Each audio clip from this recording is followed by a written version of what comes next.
చిన్న చిన్న plot holders వాళ్ళని కాంపౌండ్ వాళ్ళు కూడా కట్టుకొని ఇట్లా తుప్పలు కూడా తీసుకొని ఇట్లా చూడండి. వీళ్ళు వీరయ్య గారు ఇదే సర్వే పక్క సర్వే మీ సర్వే నెంబర్ ఏమంటే 19. భాస్కర్ నాయుడు 2012 మెమోలో కవర్ అయిన ల్యాండ్ సార్. ఇది మొత్తం 260 ఎకరాలు గవర్నమెంట్ ల్యాండ్ కింద పెట్టారు. దాంట్లో ఉందా? దాంట్లో లేదు. తర్వాత 15 ఇచ్చారు. అదేం ఇచ్చినా అదే మేము ఏమైందంటే dominate total village extent 730 acres. But over course of time ఏమైందంటే 1974 some settlement officer has claimed has given an suo motu order saying that 459 acres is government land, though otherwise it was patta land. So దానివల్ల అది implement కూడా అవ్వలేదు. So multiple registration జరిగి thousands of registration జరిగి dominate ఇట్లాంటి ప్రత్యేకమైన problem. ఈ 460 acres లో కోర్స్ ఆఫ్ టైం ఒక 190 acres government separate memo in 2015 ఇచ్చి ఇవన్నీ పట్టా lands, balance 260 acres government lands, please protect this lands ఒక మెమో ఇచ్చింది. ఈ క్రికెట్ పెవిలియన్ కట్టింది కూడా ఒకసారి స్టడీ చేస్తాం. Very atrocious. బండి వెనక్కి జరిపినా తెలియదు. బండి వెనక జరిపారండి. You can see that. అది నాకు తెలియదు. స్టేట్కి అయితే విజిట్ చేశాను వేరే ప్రోగ్రామ్ వచ్చినప్పుడు. బట్ ఐ నాట్ అవేర్ బండి హాస్ బీన్ అదొకసారి చెక్ చేస్తాను. అలాగే but I can understand sir. అంటే I'm also on your side. I agree. What we are telling the government is, look, so many lakhs of acres. మీరే ఒప్పుకున్నారు 14 లక్షల ఎకరాలని. 14 పట్టా land ని 22 పెట్టింది 14 లక్షల ఎకరాలు అని చెప్పి అంటున్నారు. అన్ని ల్యాండ్స్ మీరు ఒక 1 by 1 తీయడం మీ వల్ల కాదు. కాబట్టి నోటీస్ ఇవ్వకుండా 22 పెట్టిన పోస్ట్ 2010 లెట్స్ పోస్ట్ 2012 నాగార్జున రెడ్డి జడ్జిమెంట్ కాడి నుంచి వచ్చినవన్నీ రోల్ బ్యాక్ చేయండి మహానువా. మీ రైట్స్ ఏమన్నా ఉంటే నోటీస్ ఇచ్చి లాక్కోండి. ఎక్కడికి పోతారు వాళ్ళు? ఈ లోపల థర్డ్ పార్టీ ఈక్విటీ క్రియేట్ అయింది అనుకోండి, okay, third party will face the music. What is our problem? Land ఎక్కడికి పోతుంది? If it is a government land, we can any day take it back. But for a private fellow to prove that it is not government land, what valla kaatla. And most of them are very small people. High court ku povali, malla Supreme Court ku meer potledu anukondi pratisari High Court ku povali, malla contempt cheyali. Contempt వేసేసరికి ఏమవుతుంది, ego hassle అయిపోతుంది. Revenue officers ఏమనుకుంటారు, వాళ్ళు అమ్మి కూడా contempt వేస్తావా, నిన్ను ఎక్కడో చోటు ఇరికిస్తాను చూడు అని చెప్పి ఏదో కాగితం చించేస్తాడు. లేకపోతే ఇది ఫేక్ అని ఒక కాగితం పడేస్తాడు. అది ఫేక్ కాదని నిరూపించుకోవడానికి ఇంకో 10 ఏళ్ళు పడద్దు అడిగి. ఈ లోపల చచ్చిపోతారు. So our advice to the government is roll back and then take back your government land on a piece by piece basis. ఏమొచ్చి వస్తుంది మనకి దాంతో? ఇప్పుడు మీకు హాజరమ్మడం భూములు ఉన్నాయండి, 15,000 మంది ఇల్లు కట్టుకున్నారు. ఏం బీగుతారు మీరు వాళ్ళు? ఇప్పుడు ఏం చేయగలరు మీరు? ఎందుకు అనవసరమైన ego hassle? Exactly, regularize it, be done with it. So over a period of time జరిగింది. ఇప్పుడు ఆ 50,000 హౌసెస్ లేకపోతే తిరుపతి ఎకానమీ కూడా లేదుగా. ఇప్పుడు మనం అంటే they are all productive people, they are making money, they are creating wealth. In fact it is better for the government also. Exactly. ఎన్ని రోజులు పెట్టుకుంటాం సార్ ఇది? Huge economic boost, sales will happen. In fact, మీరు ఇవి clear చేస్తే there will be a tremendous amount of building activity. Exactly. True. It will suddenly take a boost. మీకు బోల్డ్ GST వస్తుంది, వాళ్ళకు కూడా ముందు ప్రాణం సుఖంగా ఉంటుంది. Since you are here, Setipalli also took me 6 months to come to some conclusion. They were fighting for 50 years. Gave Pattas to 2,100 people. మీరు అన్నట్టు కానీ take lot of time issue by issue issue by issue చేయాలంటే మీ వల్ల కాదు sir. అందుకనే roll back and redo. That's what if somebody asks you support our demand. Also on your side sir. Thank you so much. Thank you very much. You కొంచెం take up చేయండి. Thank you. నమస్కారం. నిన్న press meet లో ఆస్తి హక్కుల కేంద్రం అని చెప్పి తిరుపతిలో ప్రారంభించుకున్నాం. ఈ 22A బాధితులు అందరినీ జమ చేసి ప్రజాందోళన చేపట్టడం కోసం అని చెప్పి ఈ ఆస్తి హక్కుల కేంద్రం ప్రారంభించి నిన్న వందలాది మంది బాధితులతో మాట్లాడటం జరిగింది. అందులో భాగంగా ఇవాళ కలెక్టర్ గారిని వచ్చి, ఇవాళ PGRS ఉంది కాబట్టి కలెక్టర్ గారిని వచ్చి మాట్లాడదామన్న నిర్ణయం తీసుకున్నాం. దాని ప్రకారం వచ్చి కలెక్టర్ గారిని కలిసాం. కలెక్టర్ గారిని మేము అడిగిన ముఖ్యమైన విషయాలు ఏంటంటే, కొన్ని ఉదాహరణలు ఇచ్చాం ఆయనకి. అయ్యా, దామినేడు గ్రామంలో ఉదాహరణకు తీసుకుంటే కస్తూరి గారు హైకోర్టుకు వెళ్ళి కొట్లాడి ఆమె సాధించుకుని దాని మీద కంటెంప్ట్ కూడా వేసి అధికారులు, రెవెన్యూ అధికారులు జైలుకు పంపిస్తామంటే తప్ప ఆమె భూమిని రిలీజ్ చేయలే. దాన్నే ఉదాహరణగా తీసుకుని దామినేడులో ఉన్నటువంటి మిగిలిన సర్వే నెంబర్లో ఉన్న వందలాది మంది ప్లాటు యజమానుల్ని బయటపడేయచ్చు కదా.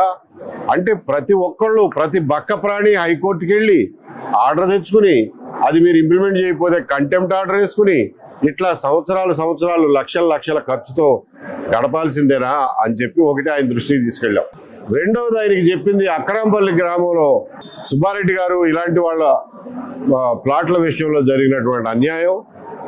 ఆయన కూడా హైకోర్టుకి వెళ్తే హైకోర్టు నుంచి ఆర్డర్ తెచ్చుకున్నా కానీ ఇప్పుడు మళ్ళీ CCLAలో పేరేసి కూర్చున్నారు. ఆయనకి 82 ఏళ్ళు. అట్లాగే అదే గ్రామంలో 152వ సర్వే నెంబర్లో ఒక విచిత్రం జరిగింది. అక్కడ గొల్లవాని కుంట అని 27 ఎకరాల్లో ఒక చెరువు ఉంది. అది ప్రాపర్ చెరువే. అందులో నీళ్లు వస్తాయి ప్రతి వర్షాకాలం. ఆ చెరువుని మహానుభావులు ఒకప్పుడు రిలయన్స్ కంపెనీకి IT టవర్స్కి ఇద్దాం అనుకున్నారు. తర్వాత ఇండోర్ స్టేడియం కడదాం అనుకున్నారు. అదేది కాల జగన్మోహన్ రెడ్డి గారి గవర్నమెంట్ లో కరుణాకర్ రెడ్డి గారి పుణ్యమా అని ఆ చెరువు ఏదైతే ఉందో గొల్లవాని కుంట కట్ట, చెరువు కట్టని మార్చేసి చెరువు కట్టను లోపలికి తీసుకొచ్చి ఆ మధ్యలో ఉన్న ఖాళీని నింపేసి ఒక 12 కోట్లతో క్రికెట్ పెవిలియన్ కడదామని చెప్పి పని మొదలెట్టారు. అది 3 వంతులు అయింది, ఇంకొక వంతు మిగిలిపోయింది. ఇంతలో గవర్నమెంట్ మారింది. ఈ మధ్యనే ఇంకొక 4 కోట్లు ఖర్చు పెట్టి NTR క్రికెట్ పెవిలియన్ అని పేరు పెట్టి లోకేష్ గారు మొన్ననే ప్రారంభించారు. మీరు చేసింది ఏంటా అంటే, ఉన్న చెరువుని సగం పూర్తి చేశారు, చెరువు కట్టను మార్చేశారు. ఇప్పుడేమైంది, ఆ చెరువు వెనకాల ఉన్న పట్టా భూములన్నీ మునుగుతున్నాయి ఆ చెరువు నీళ్లతో. ఆ పట్టా భూముల్లో ప్లాట్లు వేసుకున్న వందలాది మంది ఇవాళ రోడ్డున పడ్డారు. ఇంకొక పక్కన ఆ ప్లాట్లన్నీ 22Aలో ఉన్నాయని చెప్పి అది పెట్టారు. అరే బాబు, కాదయా ఇది 22A కాదు అని చెప్పి లోకాయుక్త దగ్గరికి వెళ్ళి అడిగితే ఒక తహసీల్దార్ గారు వచ్చి, లేదండి ఇది 22A కాదు, గవర్నమెంట్ భూమి కాదు, ప్రైవేట్ భూమి అని చెప్పి కాగితం రాసిచ్చాడు. కాగితం రాసిచ్చినా దానికి ఏమి ఫలితం కలపడాల. తర్వాత మళ్ళా హైకోర్టుకు పోతే రెవెన్యూ ఆఫీసర్లు అంటారు, అప్పుడు తహసీల్దార్ ఇచ్చిన కాగితం ఫేక్ కాగితం అంట. ఇప్పుడు అది ఫేక్ కాగితం కాదని నేను ఎక్కడ నిరూపించుకోను? రికార్డులన్నీ నీ దగ్గర ఉన్నాయి, నా దగ్గర ఏముంది? ఆ రోజు నువ్వు ఇచ్చిన కాగితం ఒకటే ఉంది. కాబట్టి అసలు చెరువును పూడ్చి పెవిలియన్ కట్టమని చెప్పి ఎవడు చెప్పాడు? సుప్రీంకోర్టు ఆర్డర్లు క్లియర్గా ఉన్నాయి, చెరువులు ఎవరో ముట్టుకోవద్దాయా, అందులో ఏమి నిర్మాణాలు కానీ ఇళ్ళు కానీ వేరే పనులకు ఏమి ఉపయోగించవద్దు, చెరువులుగా ఉండేయండి అని. ఇది ఎప్పుడు 1992లో వచ్చిన సుప్రీంకోర్టు జడ్జిమెంట్. ఆ జడ్జిమెంట్ ముట్టుకోవడానికి అన్ని గవర్నమెంట్లు భయపడతాయి. కాబట్టి కరుణాకర్ రెడ్డి గారికి వీళ్ళకి భయాలు ఏమి లేవు కాబట్టి చెరువును పూర్తి చేశారు. ఆ సమస్య ఒకటి వారి దృష్టికి తీసుకొచ్చాం ఉదాహరణగా.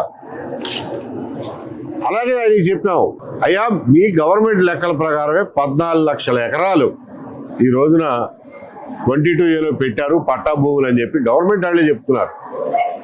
435 జీవో జనవరి 2వ తారీఖున గవర్నమెంట్ ఇచ్చింది. అరే ఏ కాగితం ఉన్నా కానీ ఒకటి రెండు కాగితాలు ఉన్నా కానీ వాళ్ళ భూములు వాళ్ళకి ఇచ్చేయండి, 22 తీసేయండి, ఒక్క కాగితం ఉన్నా కానీ 22 తీసేయండి అని చెప్పి సర్క్యులర్ ఇచ్చారు. దాన్ని అమలు చేయడంలో మీకు ఏంటండి వచ్చిన ఇబ్బంది అని చెప్పి అడిగాం. అడిగితే ఆయన చెప్పింది ఏంటంటే, అయ్యా మేము ఒక్కొక్క ఇష్యూని చేయడానికి మాకు బోళ్ళంత టైం పడుతుంది. నానా కష్టాలు పడి నేను ఆ సెట్టిపల్లి భూములు వరకు ఇంతవరకు సెటిల్ చేయగలిగా. అందులో ఒక 10-14 మందికి ఉపశమనం కలిగింది. అలాగే దామినేడు సమస్య ఉంది. దామినేడులో 282 ఎకరాల సమస్య అది. అందులో ఎప్పుడో 1974లో ఇచ్చినటువంటి ఒక తప్పుడు సెటిల్మెంట్ ఆఫీసర్ రిపోర్ట్ వల్ల అది అక్కడ ఇరుక్కుపోయింది. దాని నుంచి బయట వేయడానికి ట్రై చేస్తున్నా. ఒక 2 నెలల టైంలో దాన్ని సాల్వ్ చేయగలనని అనుకుంటున్నా. దానికి క్యాబినెట్ ఆర్డర్ కావాలి. నా దగ్గర నుంచి అయితే రాసి పంపిస్తా. క్యాబినెట్లో కనుక వాళ్ళు తొందరగా పాస్ చేస్తే దాన్ని కూడా సెటిల్ చేసేస్తా. దీని తర్వాత అక్రాంపల్లి అని చెప్తున్నారు మీరు, అది ఉంది. ఆవిలాల ఉంది మా దగ్గర. అలాగే మఠం భూములు ఉన్నాయి. ఇవన్నీ కూడా సమస్యలు ఉన్నాయి అని చెప్పి ఆయన బోర్డులంత టైం పడుతుందండి ఒక్కొక్కటి చేయటానికి అని అంటున్నారు. మేమనేది ఒకటే, గవర్నమెంటు ఆ రోజున గవర్నమెంట్ అంటే ముఖ్యమంత్రులు చేశారని మేము అంటున్నా. ఆ రోజున విఆర్ఓ స్థాయిలో చేసిన పనికి ఇవాళ లక్షలాది మంది రైతులు ఇరుక్కుపోయారు. వెబ్ల్యాండ్ చేస్తాము, కంప్యూటర్లో ఎక్కిస్తాము మీ భూములు అని చెప్పి విఆర్ఓల దగ్గర నుంచి అరే మీ ఊర్లో ఉన్న ప్రభుత్వ భూములు ఏమేంటో మార్క్ చేసి పంపించమంటే వాళ్ళు ఎప్పుడో బ్రిటిష్ వాళ్ళ టైంలో ఉన్నాయి అన్ని ప్రభుత్వ భూమి కింద కుంట అని, గుంట అని, లేకపోతే ఈనామని రాసి పడేశారు. దాన్ని కలెక్టర్లు ఆ రోజున కళ్ళు మూసుకుని 22A పెట్టేశారు. ఒకసారి పెట్టిన తర్వాత దాన్ని బయటికి లాగటం ప్రజల వల్ల కాటల్లా. అందరూ బక్కోళ్ళు. ఎంతమంది హైకోర్టుకు పోగలరు, ఎన్ని లక్షలు ఖర్చు పెట్టగలరు? హైకోర్టు ఆర్డర్ మీరు ఇంప్లిమెంట్ చేయకపోతే మన కంటెంప్ట్ ఎవడేసుకోగలడు? ఎన్ని బాధలు పడాలి? ఈ లోపల ఎంతమంది బతుకుంటారు? అందరికీ 80 ఏళ్ళు 90 ఏళ్ళు వచ్చేసినాయి. సో ఇది కాదండి. మేము అందుకనే దీని గురించే మేము చెప్పేది ఏంటంటే, ముఖ్యమంత్రికి తెలిసి చేశారని మేము అంటలా, CCLAకి తెలిసి చేశాడని మేము అంటలా. ఆ రోజున తొందరపాటుతనంతో కంప్యూటర్లో భూమి రికార్డులు పెట్టే తొందరలో విఆర్ఓలు ఇచ్చిన రిపోర్టు ఆధారంగా కొన్ని లక్షల మందిని మీరు షాప్ పెట్టారు. తప్పు జరిగిపోయింది. నోటీసులు ఇవ్వాలా ఎవరికి? కాబట్టి నోటీసులు ఇవ్వకుండా 22లో పెట్టినాటిని మళ్ళీ వెనక్కి తీయండి. జరిగిన తప్పుని సరిచేయండి. మీ గవర్నమెంట్ భూమి ఏదన్నా ఉంటే నోటీస్ ఇచ్చి తీసుకోండి. భూమి ఎక్కడికి పారిపోద్ది? ఈ లోపల వేరే వాళ్ళకి అమ్మేసుకుంటారు, మళ్ళీ వాళ్ళు కోర్టుకు ఎక్కుతారు. ఎక్కితే ఎక్కని గవర్నమెంట్ కంటే పవర్ఫుల్లా ఎవడన్నా రిస్క్ తీసుకుని కొనుక్కుంటే ఈ లోపల ఆ కొనుక్కున్నాడి దగ్గర నుంచి లాక్కో, నువ్వు గవర్నమెంట్ భూమిరా ఇది, నువ్వు ఎట్ట కొనుక్కున్నావురా అని. కాబట్టి రోల్ బ్యాక్ చేయటం తప్ప ఈ ప్రభుత్వానికి ఇంకొక మార్గం లేదు. ఎందుకంటే తప్పు జరిగింది ప్రభుత్వంలో, సరి చేయాల్సింది ప్రభుత్వమే. అంతే తప్ప ఎంఆర్ఓ ఆఫీసుల చుట్టూ, బ్రోకర్ల చుట్టూ తిరగాల్సిన బాధ్యత కానీ, తిరిగే ఓపిక కానీ, పెట్టగలిగిన ఖర్చు కానీ ఈ బాధితుల దగ్గర లేవు. ఎంత దుర్మార్గం అంటే, మాజీ సైనికులకు ఇచ్చిన భూములను కూడా 10 ఏళ్ల తర్వాత NOC ఇచ్చి వ్యక్తి పేరున పట్టా ఇచ్చినా కానీ దాన్ని మళ్ళా 22Aలోకి తోసేశారు. తోసేసి వాళ్ళు వెళ్ళి, బాబో నాకు పట్టా ఇచ్చారా, ఇదిగో మా ఆర్మీ ఆఫీసర్ కాగితం అంటే నాకెంత ఇస్తావో చెప్పంటారట. ఇది మనం సామాన్య భేదా బిక్కి ప్రజల పట్ల ప్రభుత్వ అధికారులు చేస్తున్నటువంటి దుర్మార్గం. ఈ దుర్మార్గాన్ని ఆపాలి అని ప్రభుత్వానికి చిత్తశుద్ధి ఉంటే 22Aని రోల్ బ్యాక్ చేయండి. ఎంఆర్ఓలు గవర్నమెంట్ భూమి ఆందోళన ఇందులో ఉంటే మళ్ళీ నోటీస్ ఇవ్వయా అని చెప్పండి. అప్పుడు బాధ్యత వాళ్ళ మీద పడద్ది. ఇవాళ ఏమంటున్నారు, ఇది ప్రభుత్వం కాదు అని నేను నిరూపించుకోవాలంట. నా వల్ల ఏమవుద్ది? నా దగ్గర ఏం రికార్డు ఉంది? నాకు ఎప్పుడో గవర్నమెంట్ ఇచ్చిన పాస్బుక్, నేను కొనుక్కున్న విక్రయ దస్తావేజ్ తప్ప నా దగ్గర ఏముంది? కాబట్టి ఈ విషయంలో కలెక్టర్ గారిని కూడా మేము రిక్వెస్ట్ చేసింది ఏంటంటే, మీరు కూడా ప్రభుత్వానికి సూచించండి 22Aని రోల్ బ్యాక్ చేయండి అని చెప్పారంటే ఆయన గవర్నమెంట్ అధికారి కాబట్టి నోరు తెరిచి మాతో ఒప్పుకోరు, కానీ ఆయన కూడా సానుభూతితోనే ఉన్నాడు. మీరు చెప్పింది నిజమేనండి, మేము ఇలా చేసుకుంటా పోతే ఎన్ని సంవత్సరాలు పడద్దో మాకే తెలియదు, ఈ లోపల ఎంతమంది కలెక్టర్లు మారతారో మాకే తెలియదు, ఈ లోపల బాధితులు ఎంతమంది బతుకుంటారో మాకే తెలియదు, మేము కూడా మీ వాదనతో ఏకీభవిస్తున్నామని అయితే చెప్పారు. సంతోషం. దామినీడు సమస్యని మాత్రం వచ్చే 2-3 నెలల్లో పరిష్కరిస్తామని అయితే చెప్పారు. దాంతో ప్రస్తుతానికి ఈ బాధితులందరికీ ఈ విషయాలు తెలియజేస్తూ, మీడియా ద్వారా ప్రజలందరికీ కూడా ఈ విషయం తెలియజేస్తూ, ఎవరైనా కానీ ఈ బాధితులు వాళ్ళు ఇబ్బందుల్లో ఉన్న వాళ్ళు అక్కడ రాష్ట్ర కేంద్రం ఎదురుగా ఉన్నటువంటి ఆస్తి హక్కుల కేంద్రానికి వచ్చి వాళ్ళు కూడా ఈ ఆందోళనలో, ఈ ఉద్యమంలో భాగస్వాములు కమ్మని చెప్పి పిలుపునిస్తున్నాం. Thank you.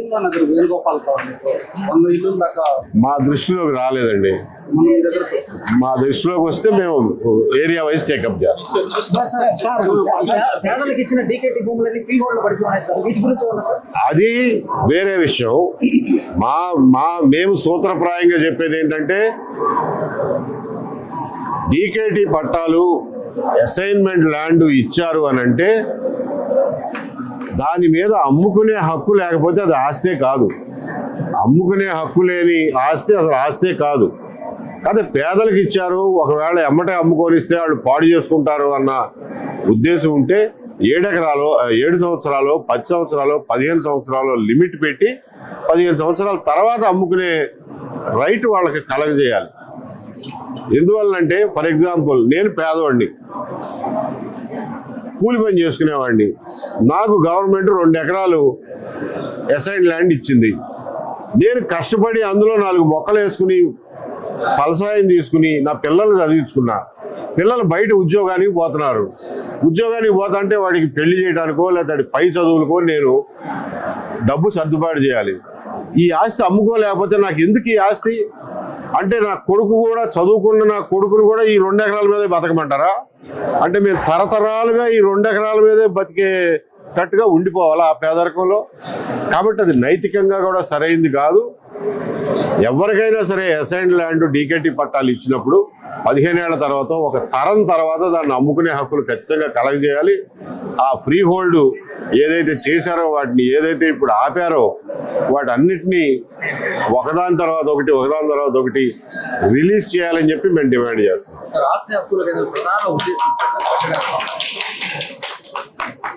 ప్రజలు కష్టపడి సంపాదించుకున్న ఆస్తి ప్రభుత్వ అధికారుల కబంధ హస్తాల్లో ఇరుక్కుపోకుండా ఉండటానికి, అటువంటి బాధితుల్ని కాపాడడానికి, అటువంటి బాధితుల కేసులు టేకప్ చేయడానికి కోసం ఈ ఆస్తి హక్కుల కేంద్రం ఏర్పరిచింది.